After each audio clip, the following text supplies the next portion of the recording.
I have to be honest with you that my mind is about a million miles away and my house is a mess. I'm tired and I'm surrounded literally by piles of stuff. I and my family are preparing for a massive sale, and we've been sorting through things. As I've been holding these physical objects in my hands, I've been thinking a lot about how much they feel very similar to spiritual baggage that we all carry that we don't even recognize was ever there. So tonight is not going to be a polished teaching. It's just going to be a real low-key conversation about what letting go actually looks like in the middle of a mess. As we're preparing for this sale, the closer we get, the more I recognize how big of an undertaking this is. Not only is it hot out, and we have some space limitations in how we display the stuff and where we store it until the sale days. It's just a tremendous amount of generational stuff, things that have accumulated over decades, generations. And this is the third date of this year that we've picked out. We know that we still won't get through everything for this sale. It's going to take another pass through and digging up some more layers. Honestly, that is so similar to how we deal with our spiritual baggage.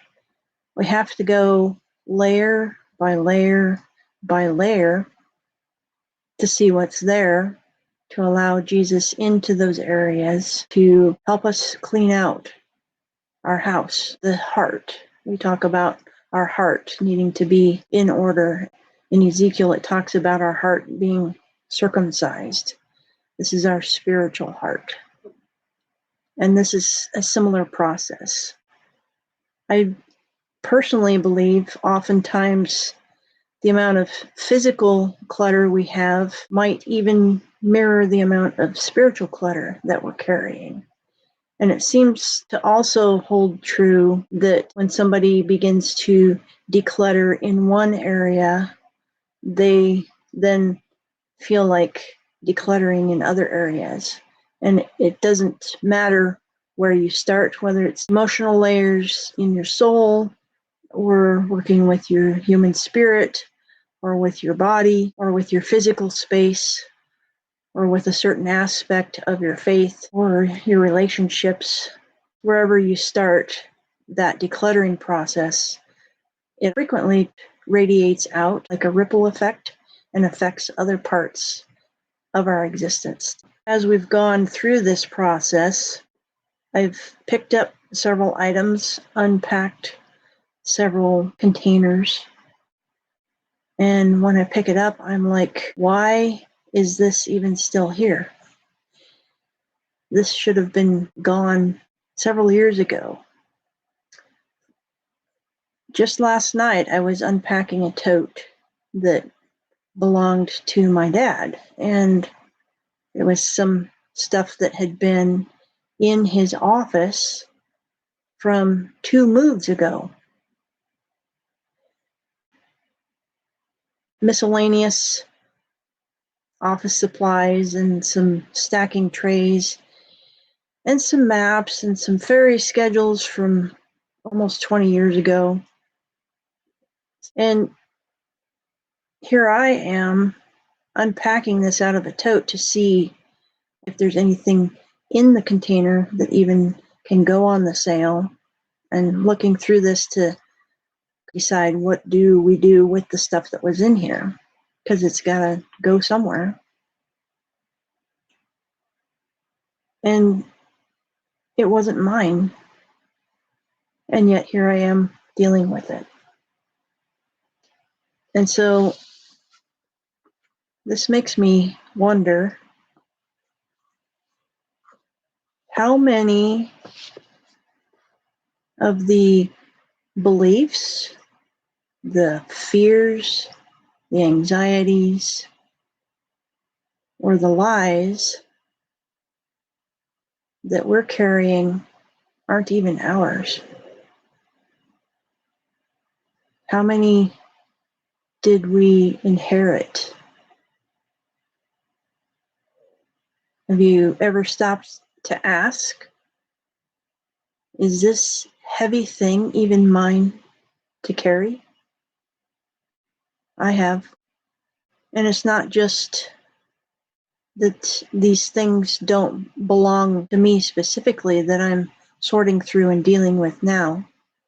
There's also that emotional layer, the sentimental attachments that we can get into, and the different feelings and memories and thoughts that those stir up. In going through things, knowing that there's a desire to make sure that we are minimizing what we're hanging on to. We want to hang on to things that are really important, but we don't need 5 or 10 of the same thing to remind us of the one memory. Sometimes with this sentimental layer, we have hesitation because there's a perceived value there. At a certain level, we still treasure that or think we ought to treasure that.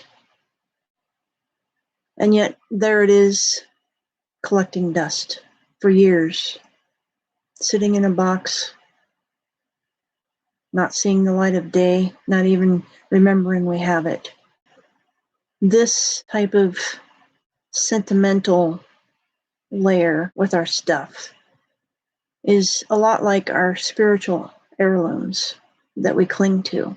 And those could be things like our old doctrines, past wounds, our religious duties. What if their true value was in the lesson that they taught for a season, not in carrying them forever? That's one thing I like to remind myself of in this process, that